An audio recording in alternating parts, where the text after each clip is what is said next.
Halo, Assalamualaikum warahmatullahi wabarakatuh, dan selamat pagi teman-teman. Perkenalkan, saya Denida Oktavia Hardiani. Dengan NIM 07181026, saya berasal dari Institut Teknologi Kalimantan. Di sini saya akan memberitahu dan menceritakan sedikit bagaimana sih cara kita untuk merencanakan petak tersier pada sistem jaringan irigasi.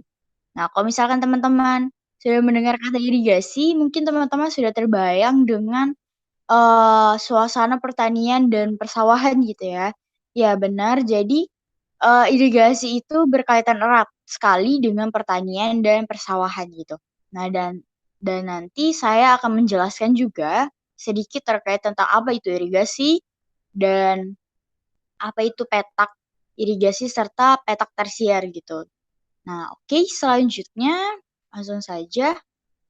Di sini ada pengertian dari irigasi. Seperti yang saya tadi bilang, irigasi ini sangat berkaitan erat dengan pertanian dan persawahan. Nah, jadi irigasi ini memiliki arti yaitu sebuah usaha, yaitu untuk menyediakan dan mengatur air untuk menunjang pertanian. Jadi secara nggak langsung, irigasi ini mempunyai tujuan yaitu untuk memenuhi perairan gitu ya, untuk memenuhi kebutuhan air yang ada pada suatu pertanian dan suatu persawahan gitu, agar, eee, persawahan di situ dan pertanian di situ dapat, eee, melakukan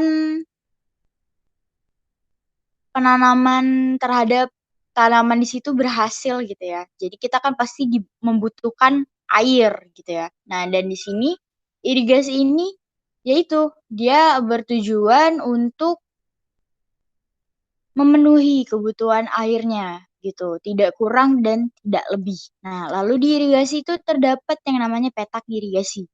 Nah, jadi petak irigasi ini adalah suatu petak tanah, di mana petak tanah ini memperoleh air dari irigasi. Nah, jadi petak irigasi ini kalau misalkan teman-teman pernah melihat ya persawahan, itu biasanya di situ ada kayak kotak-kotak gitu bentuknya teman-teman. Nah, atau ada yang bentuknya memang tidak beraturan, nah itu yang disebut dengan petak tanah. Dan petak irigasi ini kurang lebih seperti itu juga, gitu ya. Oke, selanjutnya adalah tentang petak tersier. Nggak afdol kalau misalkan kita nggak membahas sedikit tentang petak tersier, karena kita akan merencanakan tentang petak tersier. Jadi petak tersier ini, di mana dia tuh memiliki sebuah sistem untuk pembagian airnya dan untuk sistem pembuangannya secara kolektif. Nah, air irigasi di sini akan dibagi-bagi dan dialirkan ke sawah-sawah.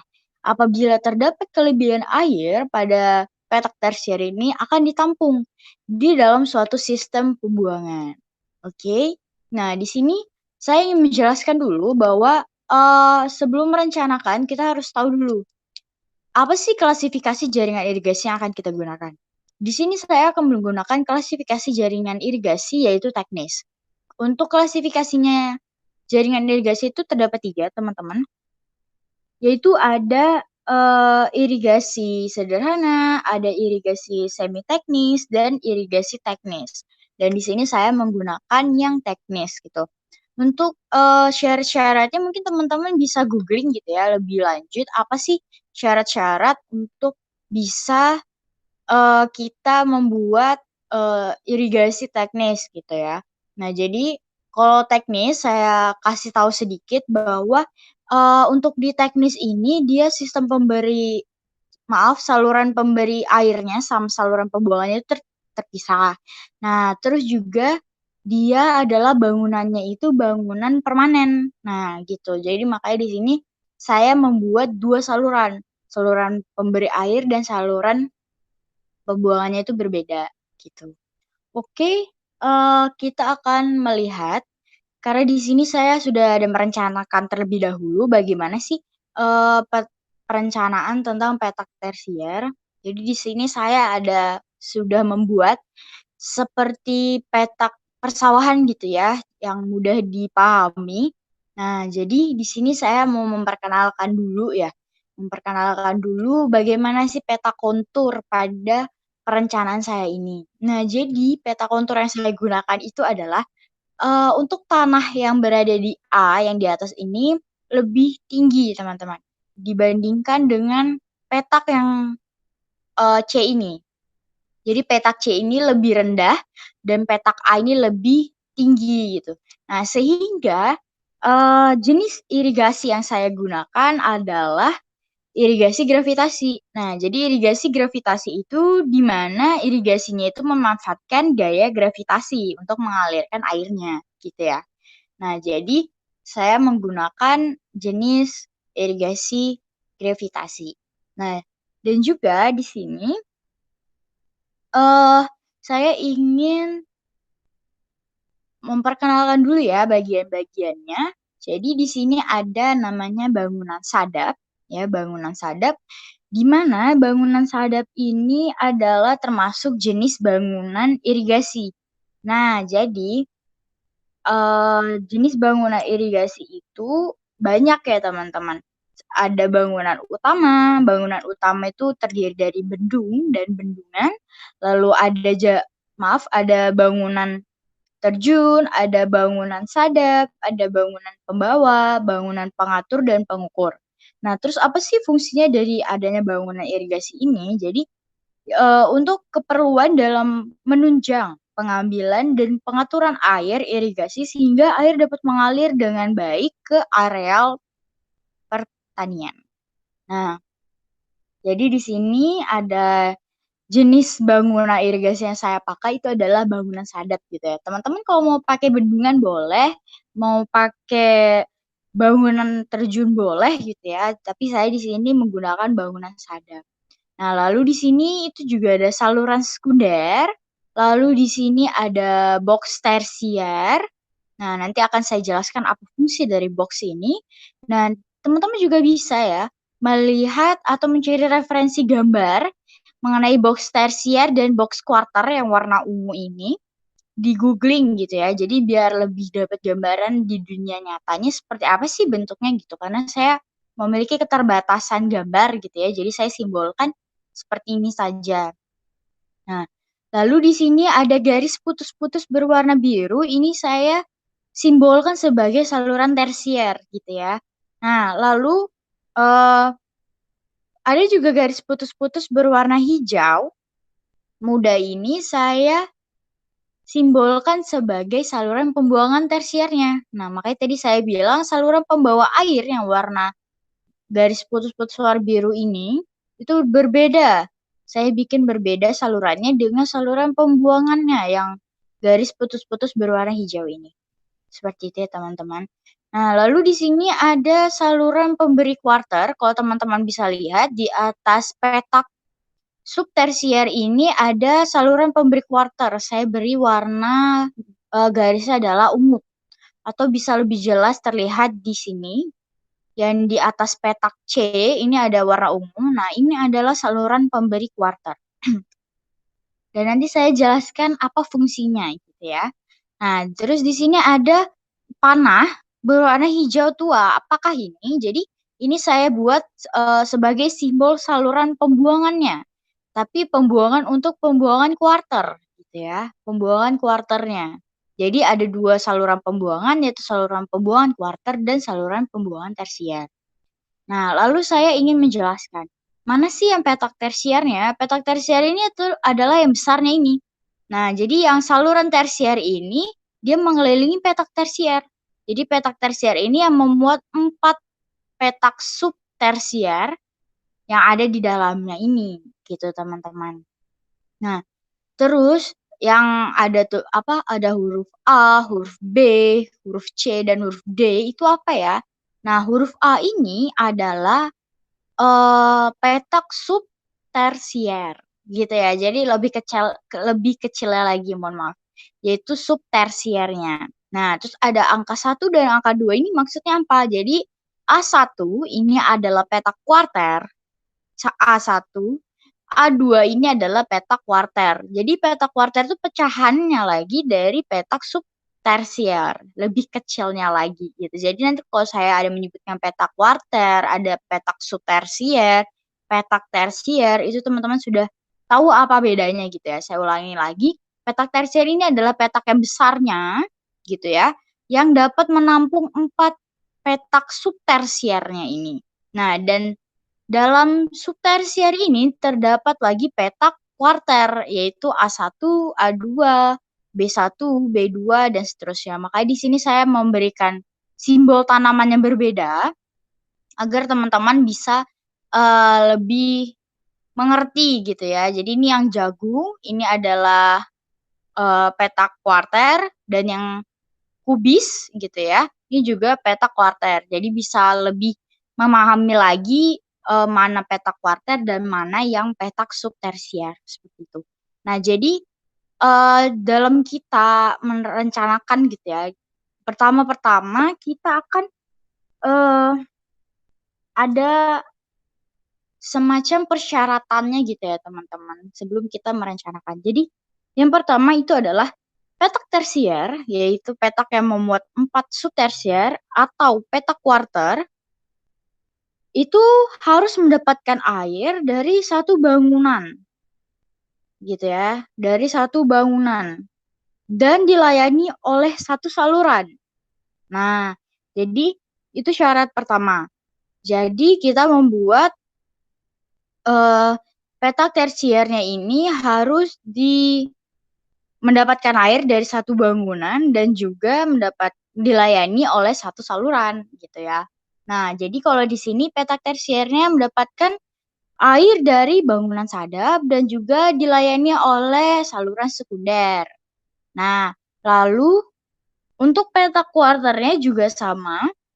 Dia juga mendapatkan air dari satu bangunan dan dilayani oleh satu saluran gitu. Nah, oke, kalau sudah, kita akan membuat lagi dalam satu petak tersier itu biasanya terdapat 2 atau 4 gitu ya. Oh maaf, 2 sampai 4 petak subtersier. Nah, jadi dalam satu petak tersier yang besar ini, teman-teman bisa merencanakan bahwa syaratnya adalah 2 sampai 4. Jadi teman-teman bisa mungkin membuat 2 subtersier, membuat 4 subtersier. Kalau di sini saya membuat 4 subtersier, yaitu subtersier A, subtersier B, C, dan D. Di sini saya membuat 4. Kalau teman-teman mau membuat 3, mau membuat 2, silahkan gitu ya, karena itu masih memasuki syaratnya. Terus syarat selanjutnya adalah satu petak subtersier itu terdapat biasanya 2 sampai 4 petak kuarter.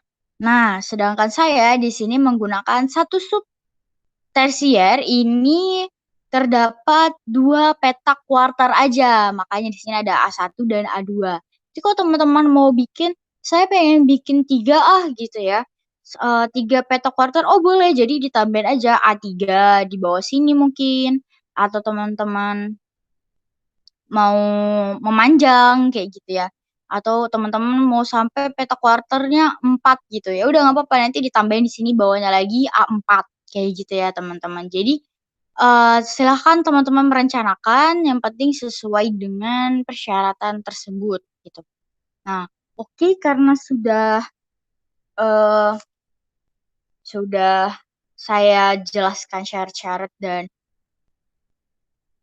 nama-nama gitu ya dari perencanaan petak tersier ini, maka selanjutnya saya akan menjelaskan bagaimana alur air untuk tersampaikan gitu ya, untuk tersampaikan ke dalam petak-petak kuarter ini. Jadi biar tanaman-tanaman di dalam sini tuh dapat airnya gitu ya. Nah, jadi di sini dari bangunan sadap ini, ya dari bangunan sadap ini kita dia mengalirkan air menuju saluran sekunder. Nah, dari saluran sekunder ini terdapat namanya box tersier. Box tersier ini dia untuk menampung air dari saluran sekunder untuk disalurkan lagi ke saluran tersier. Saluran tersier atau saluran pembawa air yang saya tadi bilang adalah simbolnya garis putus-putus berwarna biru. Nah, makanya kita usahakan bahwa saluran tersiernya ini harus menyebar gitu ya, menyebar, dan juga mencakup dan melingkupi seluruh wilayah petak tersier kita, agar kita bisa menjamin bahwa semua petak, di dalam petak tersier kita ini, eee, dapat gitu ya, apa namanya, kayak terpenuhi kebutuhan airnya. Nah, dan juga tadi sempat saya singgung di pengertian petak tersier sebelumnya, jadi kalau misalnya ada kelebihan air bagaimana? Nggak apa-apa. Jadi kalau misalkan ada kelebihan air, nanti kelebihan airnya itu akan kita, tampung gitu melalui saluran pembuangan tersier, makanya di sini ada saluran pembuangan tersier yang garis putus-putus berwarna hijau. Nah, nanti dari saluran pembuangan tersier ini nanti akan mengarah ke sistem pembuangan di sini, gitu. Nanti bakal ditampung di sini gitu. Jadi, eee, sistemnya dari irigasi ini adalah untuk airnya sendiri tidak boleh kekurangan dan tidak boleh kelebihan. Makanya jadi kalau ada kelebihan kita tampung di sistem pembuangan dan tidak boleh juga kekurangan gitu ya. Makanya kita harus merencanakan gimana airnya itu biar pas gitu ya, sesuai dengan kebutuhan tanaman-tanaman yang ada di dalam ini. Nah, terus bagaimana cara mengalirkannya dia ke, petak-petak subtersiernya ini gitu. Nah, di sini ada namanya box quarter. Nah, tadi box quarter ini sama juga, dia menampung air dari saluran tersier.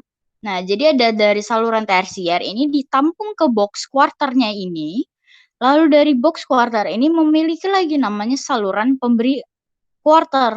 Nah, dari saluran pemberi quarter ini, baru air-air tersebut disalurkan ke petak-petak quarternya. Seperti itu, teman-teman. Nah, jadi nanti disalurkan ke petak quarter, nanti kalau ada kelebihan air di dalam petak quarter ini, tenang aja, bakal airnya itu kita tampung di saluran pembuangan quarter yang berwarna panah hijau ini.